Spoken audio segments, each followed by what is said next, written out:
Good afternoon, dear students. So far I have discussed about the sensory components like nose, which is involved in olfaction, tongue that is involved in gustation, skin involved in tactile pain senses, eye that is involved in visual sense. And in this class I am going to discuss the next sensory organ known as ear. The ear is said to be statoacoustic organ. What is statoacoustic organ? See, the ear is responsible for hearing. The ear is also responsible for the maintenance of equilibrium of the body. Hence, it is said to be statoacoustic. Anatomically, for our convenience, we can divide the ear into three parts. So, the ear can be divided into three parts. The part 1 is external ear, the part 2 middle ear, the part 3 inner ear, also called internal ear. So, there are three parts. Anatomically, it is divided: external ear, middle ear and inner ear. I will discuss these parts one by one in detail, and I will tell you the functions that are related to the respective parts. The first part is external ear. Regarding external ear, the external ear is having three parts. The part 1 is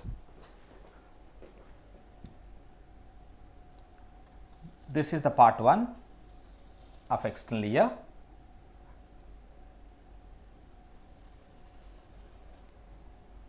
Which is known as a pinna.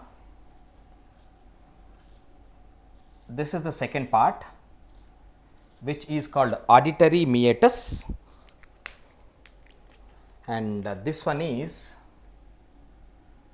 third part.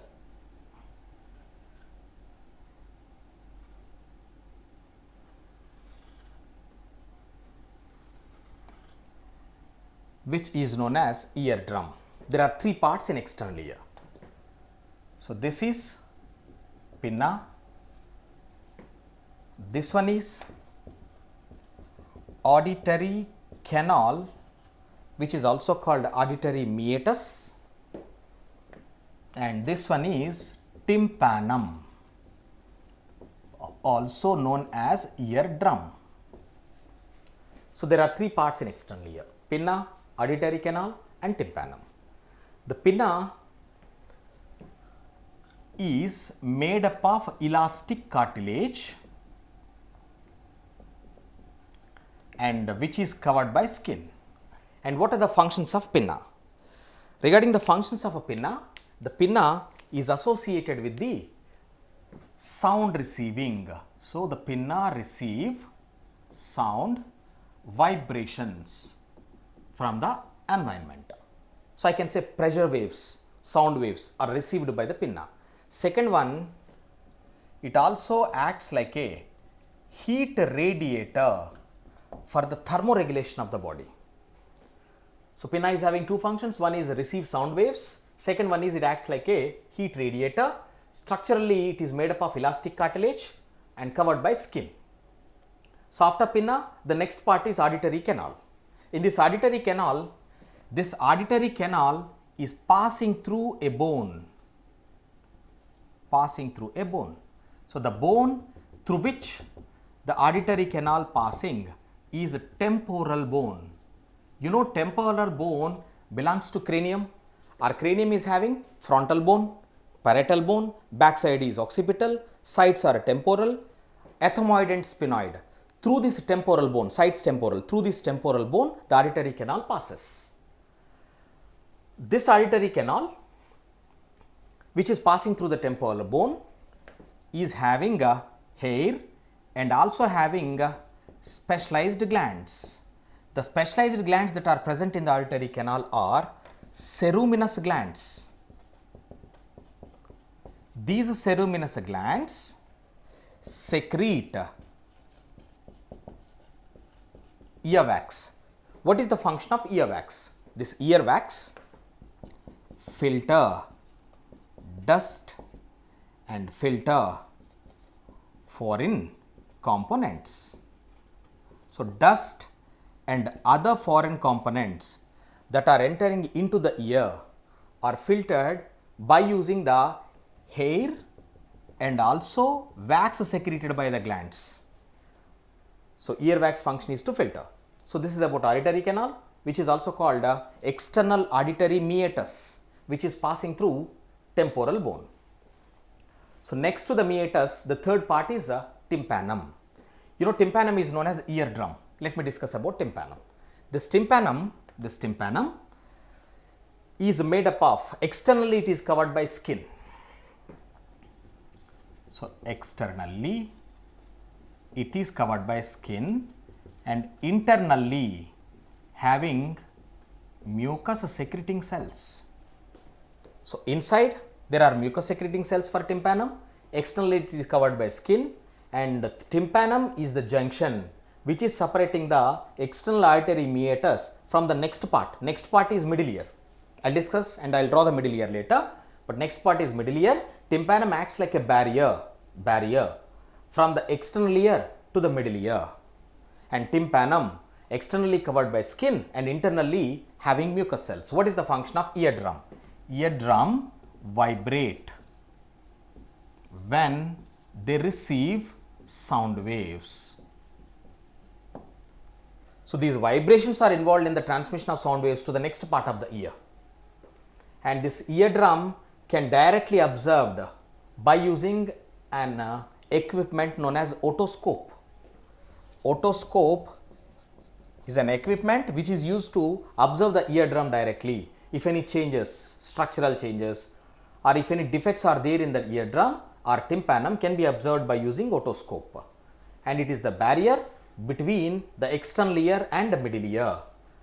And tympanum externally covered by skin, internally covered by mucous cells. And one more point, see, if it is tympanum, tympanum, when they receive the sound waves, they will move forward and back.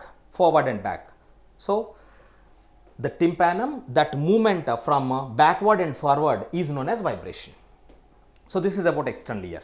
So, after external ear, the next part I would like to discuss is middle ear. Let me discuss about middle ear connected to this external ear. This is middle ear.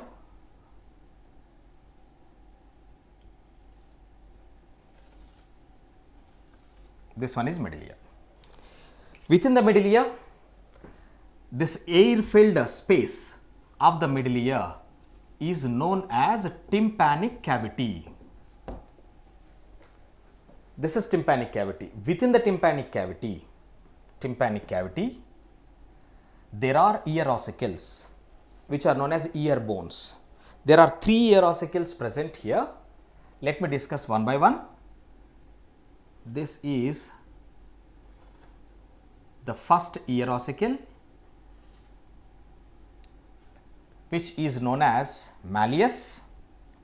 This one is the second ear ossicle, which is known as incus, and this is the third ear ossicle, which is called stapes. So, there are 3 ear ossicles within the middle ear. One is malleus, second one is incus, third one is stapes. So, this is malleus, incus, stapes. MIS is the code. Malleus, incus, stapes.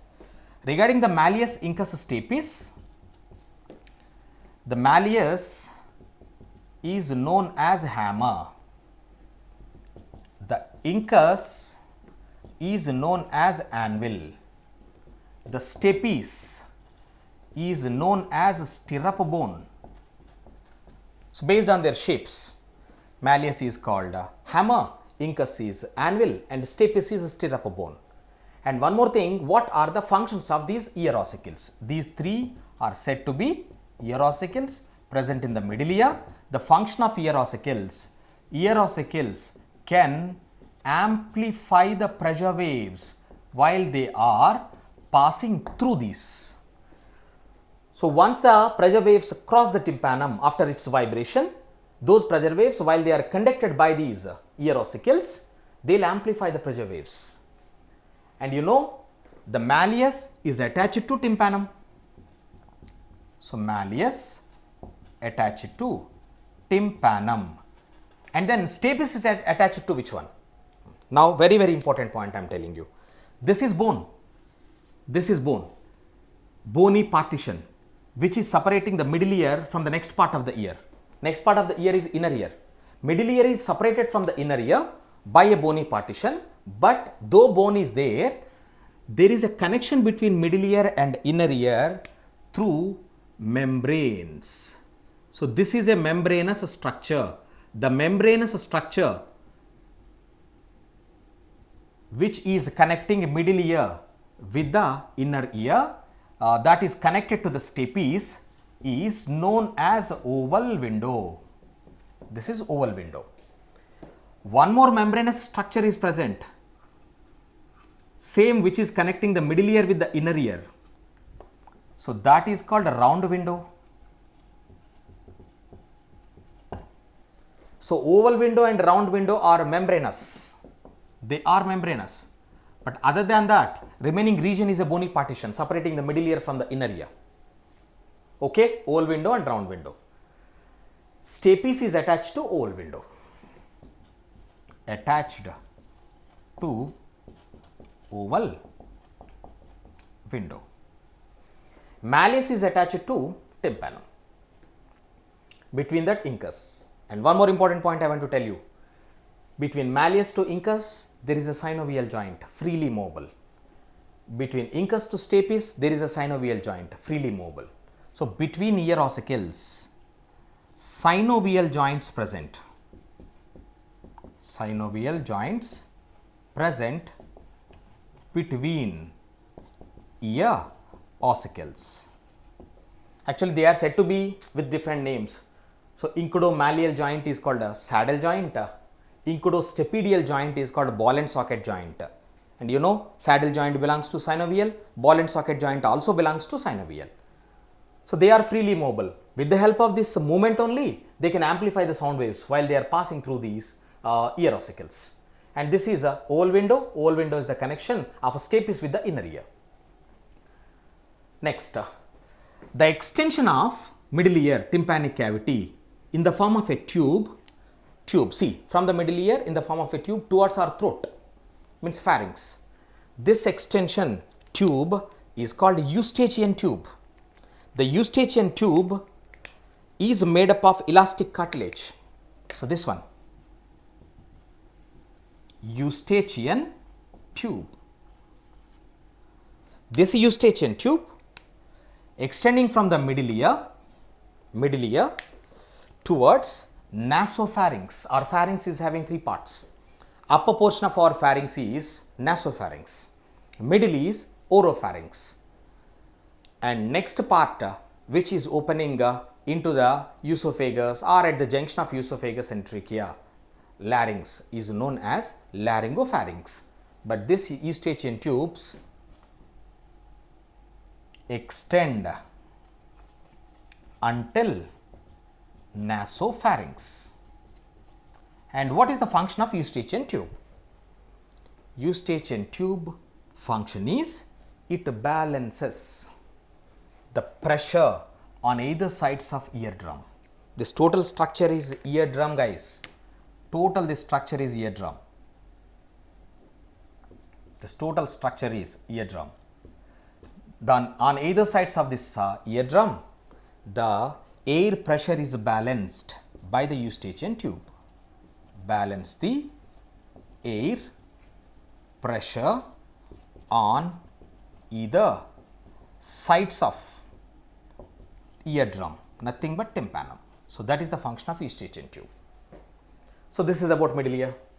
Middle ear is having tympanic cavity, airtight chamber, having ear ossicles, malleus, incus, stapes, mesh, and middle ear connected to the inner ear by bony partition. But still there is a connection between middle ear and inner ear through two windows. One is oval window and round window. Both are membranous in nature. Next, the function of malleus incus stapes is to amplify the sound waves. Eustachian tube from the medullary cavity it is extending until the throat, nasopharynx. Eustachian tube balances the air pressure on either sides of the tympanum. So this is about middle ear. After middle ear, then I would like to discuss about inner ear. Let me discuss about the inner ear. So after this, I am going to draw the inner ear. Before writing the parts of inner ear, I would like to tell you the another name to the inner ear. Inner ear is known as labyrinth. What is labyrinth? Inner ear is known as, remember, labyrinth. If you take any part of inner ear, like semicircular canal, like cochlea, like vestibule, that is known as labyrinth, and in this labyrinth there are two halves, bony labyrinth and second one is membranous labyrinth. How the arrangement of parts? First I will show you how this labyrinth can occur, then I will discuss about the parts of inner ear. If you assume this tube is a bony tube, this is a bony tube made up of bone, and in this tube, into this tube, if it is a bony tube, into this tube, if we insert any tube that is made up of membranes, suppose this is one more tube which is inserted into the large bony tube. See, because of this red color, this is one membrane, this is another membrane. Because of two membranous tube, the bony labyrinth is divided into 1, 2, 3 tubes. So this is bony labyrinth,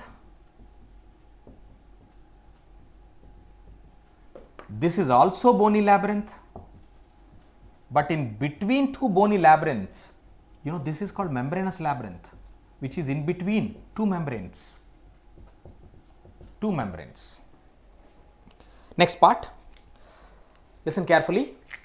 The bony labyrinth is filled with a fluid. The fluid which is present within the bony labyrinth is perilymph. This perilymph is equal to cerebrospinal fluid. That means perilymph is alkaline in nature. Next, the membranous labyrinth is having fluid. The fluid present within the membranous labyrinth, this is called endolymph. Very, very important point I would like to tell you. Endolymph is rich in potassium. K plus ions are more in endolymph. Based on this point, we can clearly and easily understand how the auditory mechanism can work. Endolymph is having rich potassium and perilymph is equal to CSF. And based on this diagram, one NCERT point I want to tell you, the membranous labyrinth is embedded within the perilymph. Yes, this is perilymph, within that perilymph there is membranous labyrinth. See, membranous labyrinth is embedded within perilymph.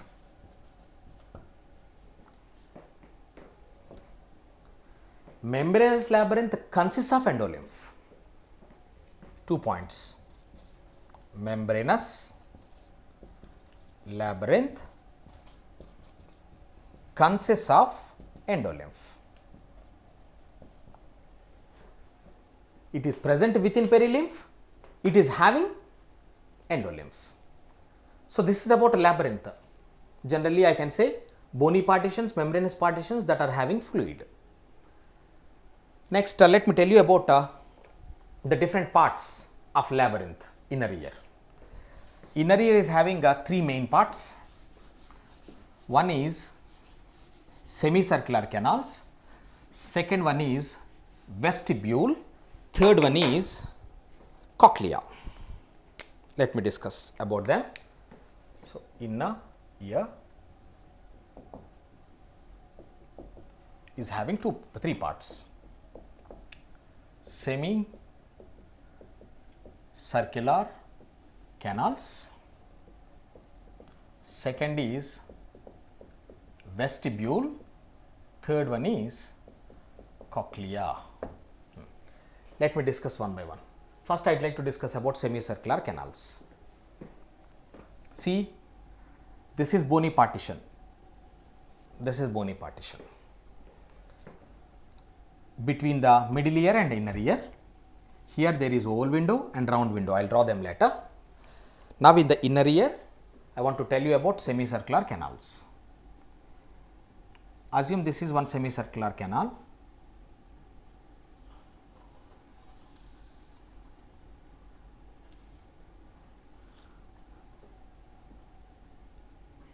This one is one more semicircular canal,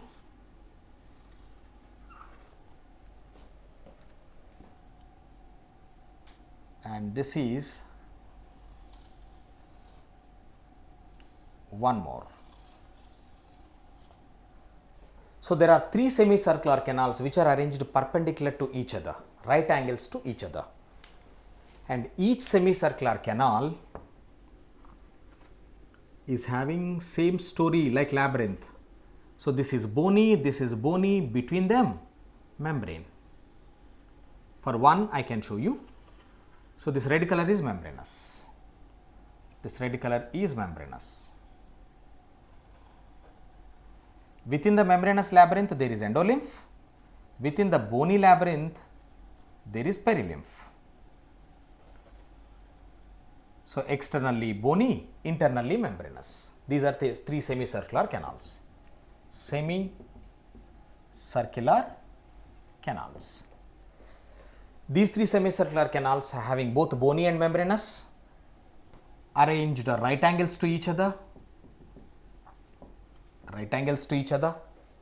Next, the base of each semicircular canal, this swollen area, is known as ampulla. At this ampulla, very important point I am telling you, at this ampulla, there is a ridge which is having hair cells. This particular area is known as crista ampullaris. Very important. Base of semicircular canals is ampulla. Ridge of that ampulla is known as crista ampullaris. Crista ampullaris is having point number 1 hair cells. Point number 2, these hair cells are having receptors for gravity. Crista ampullaris is having hair cells, having receptors for gravity. And most importantly, so this is ampulla, and this one is also ampulla. This is having crista ampullaris, and crista ampullaris. And all these sites, they are having receptors for gravity. And as they are having receptors for gravity, the main function of semicircular canals is, semicircular canals maintain the balance of a head when we are in angular acceleration. Angular acceleration is the function of semicircular canals. With respect to our head, when our body is in angular acceleration, the balance is maintained by semicircular canals. And generally we can say that angular acceleration is said to be dynamic equilibrium. So, the dynamic equilibrium is maintained by semicircular canals. So, a kind of rotation. So, during the rotation, with respect to the position of our head, balance is maintained by semicircular canals. I can say semicircular canals can maintain dynamic equilibrium. Okay. Next. So this is about semicircular canals, which is the first part of ear. Along with the semicircular canals, inner ear is having vestibule and also having cochlea. And you know semicircular canals are having, so this outer is bony part of semicircular canals, and next one, so this is membranous part, membranous labyrinth. This one is bony labyrinth. Bony is having perilymph, this membranous is having endolymph. So semicircular canals are also having both perilymph and endolymph. The base is called ampulla. Ridge of the ampulla is crista ampullaris. Crista ampullaris is having receptors for gravity, so they will maintain the angular acceleration balance, nothing but dynamic equilibrium.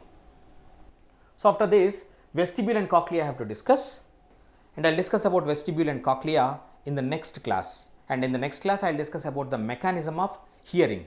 So how the pressure waves are taken, how they are going to be analyzed, in which part of the brain we can analyze the different sounds. Thank you.